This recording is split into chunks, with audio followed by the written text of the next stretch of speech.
Good morning எல்லாத்துக்கும். கிராமத்தில் இருக்கிறனால காலைல எழுந்திரிச்ச உடனே என்னோடய ஃபஸ்ட்டு வேலை வெளியே வராண்டாவை கூட்டி தள்ளி வாசல் கூட்டி வாசல் தெளித்து கோலம் போடுறது. இன்றைக்கி கொஞ்சம் லேட்டாக எழுந்திரிச்சனால ஃபஸ்ட்டு வாசல் வேலையை முடிச்சிட்டேன். அதுக்கப்புறம் தான் வராண்டாவை கூட்டி தள்ளினேன்.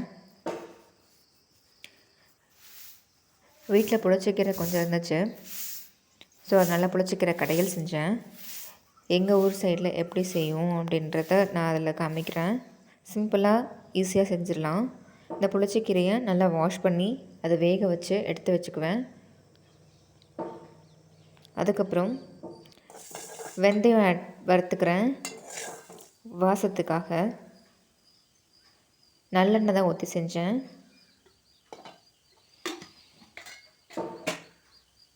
இதுக்கு பெருசாக பெரிய அளவுக்கு பொருள்கள் தேவையில்லை. எண்ணெய், கடுகு, வெங்காயம், மிளகாய், வெந்தயம் இதுவே போதுமானது. கடுகு பொரிச்சதுக்கப்புறமா மிளகாய், சின்ன வெங்காயம் குட்டி குட்டியாக கட் பண்ணி வச்சுருக்கேன், அதை ஆட் பண்ணிக்கிட்டேன். இது நல்லா வணங்கினதுக்கப்புறமா நான் கீரையை பாயில் பண்ணி அது கடைஞ்சிக்கலாம், இல்லைன்னா மிக்சியில் அரைச்சிக்கலாம். நான் மிக்சியில் அரைச்சி வச்சுருக்கேன்.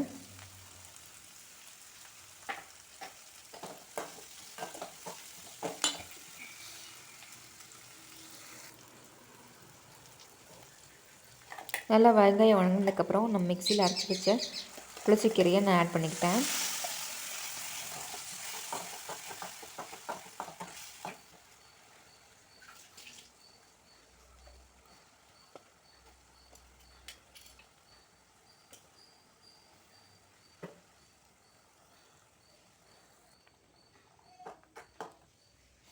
தண்ணி ஊற்ற தேவையில்லை. நான் ஜஸ்ட் அந்த மிக்சியில் இருக்கிறதுக்கு மட்டும் கொஞ்சம் தண்ணி ஊற்றினேன். இப்போ சால்ட்டு போட்டு மூடி வச்சுக்கிட்டேன். அந்த எண்ணெய் மேலே பிரிஞ்சு வர அளவுக்கு நான் கொதிக்க விட்டுட்டேன்.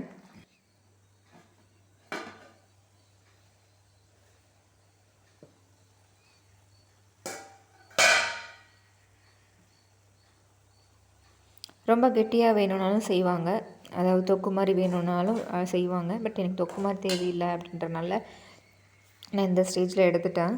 இதுக்கு மேலே நான் வெந்தயத்தை பொடி பண்ணி அதை தூவி விட்டுட்டேன். நல்ல வாசனையாக கம்மன்னு புளிச்சக்கீரை ரெடி ஆகிடுச்சு.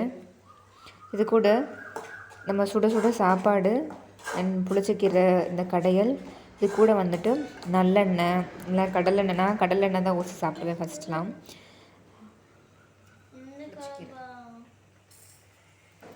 கடலெண்ணெய், நல்லெண்ணெய், நெய் இதில் ஏதாவது ஒன்று ஆட் பண்ணி நம்ம சாப்பிட்லாம். நான் வந்துட்டு நெய் தான் இதில் ஊற்றி சாப்பிட்டேன்.